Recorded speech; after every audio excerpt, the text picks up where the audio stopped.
ایک نہایت ہی خوبصورت اور عبادت گزار نوجوان تھا۔ وہ دن رات مسجد میں گزارتا اور اللہ کی یاد میں مصروف رہتا۔ ایک دن وہ اپنے گھر سے مسجد جا رہا تھا کہ ایک اونچی حویلی کی کھڑکی پر ایک بہت ہی خوبصورت لڑکی کی نظر اس پر پڑی۔ وہ لڑکی اس نوجوان کے نورانی چہرے کو دیکھ کر اس پر فدا ہو گئی۔ اس نے اپنی داسی کو بھیج کر اس نوجوان کو کسی بہانے سے حویلی کے اندر بلوا لیا۔ جب نوجوان اندر پہنچا تو اس لڑکی نے دروازہ بند کر دیا اور اپنی محبت کا اظہار کیا۔ اس نے نوجوان کو گناہ کی دعوت دی۔ نوجوان بہت ڈر گیا۔ اس نے اللہ کو یاد کیا اور وہاں سے بھاگنے کی کوشش کی، لیکن سارے دروازے بند تھے۔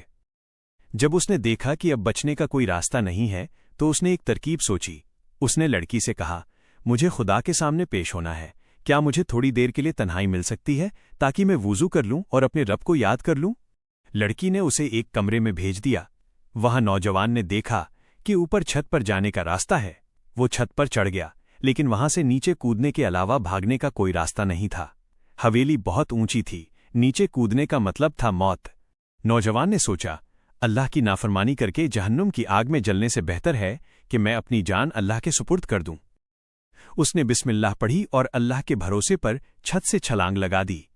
اللہ کی قدرت دیکھیے، فرشتوں نے اسے اپنی پناہ میں لے لیا اور وہ صحیح سلامت زمین پر اترا اور بھاگ کر مسجد پہنچ گیا۔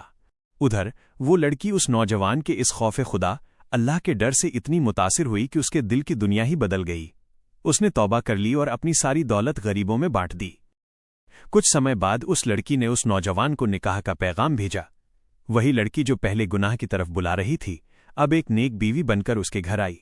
اللہ نے اس نوجوان کو اس کے صبر کے بدلے وہی خوبصورت لڑکی حلال طریقے سے عطا کر دی اور ساتھ میں عزت اور دولت بھی دی۔ اس واقعہ سے ہمیں یہ سیکھ ملتی ہے، جب انسان کے دل میں اللہ کا ڈر ہوتا ہے تو بڑی سے بڑی برائی اسے ڈگا نہیں سکتی۔ دوستو، یہ واقعہ آپ کو اچھا لگا تو ویڈیو کو لائک شیئر کریں اور ہمارے چینل کو سبسکرائب کریں اور کمنٹ میں ماشاءاللہ ضرور لکھیں۔